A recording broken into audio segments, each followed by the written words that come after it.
Hello and welcome to part 1 of making Deedlit from Record of Lodoss War. In this video we're going to be making her dress, cape, arm warmers, and leg warmers.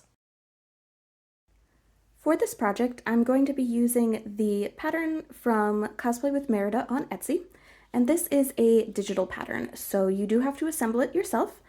And you start by printing out a test page that has this ruler on it. You measure and make sure this ruler is to scale before printing out all of the pieces to make sure you don't waste any paper and ink. Then you tape the pieces together and cut them out. I should also mention that the pattern does come with instructions as well as illustrated guides on how to sew everything together. However, I may be deviating from that a little bit. I noticed that the dress pattern was going to be a little long on me, so I trimmed about 2 inches off the bottom of the pattern before cutting the fabric. For Deedlit's dress, I'm going to be using a green linen, and for her wraps, I'm going to be using a light brown linen. I cut the dress pieces out and serged along the edges to help keep them from fraying, but you could use pinking shears or a machine zigzag stitch, whatever you prefer. Sew the dress pieces together along the center back seam and insert a zipper.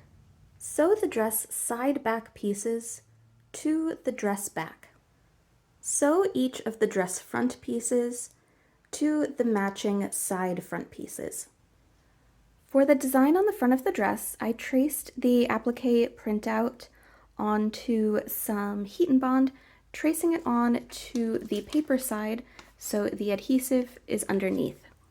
Iron the adhesive side of the heat and bond down, and I used some gold colored satin, then cut out the design. Peel off the paper backing to reveal the adhesive, then iron the design onto the front of the dress, and I went ahead and sewed some satin stitching along the outer edge to keep it into place. Sew the 2 front halves of the dress together along the center front seam. Then we're going to join the front of the dress to the back of the dress along the shoulder seams and along each of the side seams. I used a rolled hem to finish off the bottom edge of the dress. To finish off the armholes and the collar, we're going to be binding them in bias tape. I made my own out of the same satin that I used for the applique, but you could use some prepackaged as well. And we're using double folded bias tape, so we're going to put right sides together and sew it to the garment along this first fold here. And I'm having the end of it be under the arm, and we're going to fold the raw edges inward and layer them on top of each other just so everything will be nice and neat when it comes time to fold it back over. Fold the bias tape over, and we're going to sew right along where the green fabric and the bias tape meet so that we catch the underside of the bias tape.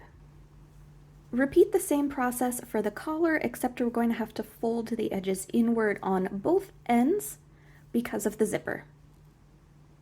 It didn't turn out very pretty, but to finish off the dress, I whip stitched the bias tape closed and then sewed on a hook and bar. And with that, Deedlit's dress is done. I cut the wrap pieces out and then serge the edges to help keep them from fraying. Fold the arm warmer in half, and we're going to sew it together along the side. Technically, I'm supposed to have these going the opposite direction, but that way didn't really fit on my arm. The same thing went for the leggings as well, so mine are going to be a little bit shorter than the pattern is supposed to be, but I'm not that tall myself, so I didn't really find it to be a problem. Then we're going to press that seam open and finish each of the edges of the arm warmer with a rolled hem. Turn the arm warmer right side out And then Deedlit has a bunch of cords tied around her arm warmers and leg warmers, and they're very inconsistent all over the place in the artwork and everything. So I decided to create 4 thread loops to serve as anchor points, just because I was concerned that if I wrapped the cord around it, it would just all slide down. So this is just to help keep it in place. And the cord I'm using is a Lycra cord, so it looks thick, but it's very stretchy. And here's what the armband looks like when it's worn. It's kind of hard to get a good shot of it on my phone, but I'm pretty happy with how it turned out. The leg warmers are made the exact same way as the arm warmers, just worn on the leg. And after going back and forth on what to wear them with, I eventually decided to use these pointed-toed boots that I got from the clearance section at Target. Just like with the dress, I thought the cape was going to be a little long on me, so I trimmed about 2 inches off of the pattern before cutting the fabric. For Deedlit's cape, I have this cobalt blue matte satin for the outer layer, and then for the lining, I was looking for this particular rusty orange color, and I ordered this fabric from the Joann website. They called it silky satin. I'd say it's more of a crepe-back satin. It's got a lot more texture to it, and it also has a stretch, which I was not expecting. It didn't say anything about it being stretched, and it also didn't say anything about it having any spandex in it.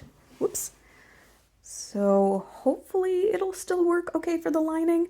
I'm going to be using the matte side rather than the super shiny side. I cut out both the cape and cape lining for Deedlit's cape and let it hang on my dress form for a little bit. As you can see, part of it was cut on the bias, so it warped a little bit, and then because the lining fabric is stretchy and really uncooperative, it also warped a lot. So that is going to have to be trimmed before I can sew this cape together. Use the pattern piece as a guide to trim away any of the excess warping at the bottom of the cape before we go on to assemble it. Sew the outer cape pieces together along the side seams. Sew the cape lining pieces together the same way that we sewed the outer portion of the cape, except on one of the sides we're going to leave a gap in the stitching so that we can turn it right side out later. Putting right sides together, sew the cape lining to the outer portion of the cape all the way around all of the sides, and that's because we left this little opening in the lining so we can turn it right side out. Turn the cape right side out and hand stitch the hole closed. I'm going to call the cape done for now. I know there isn't any closure on it, but that's because it's going to be attached to the armor later on. And with that, the main sewing portion of Deedlit is done. To see part 2 for making the armor and the accessories, please subscribe, and thank you so much for watching.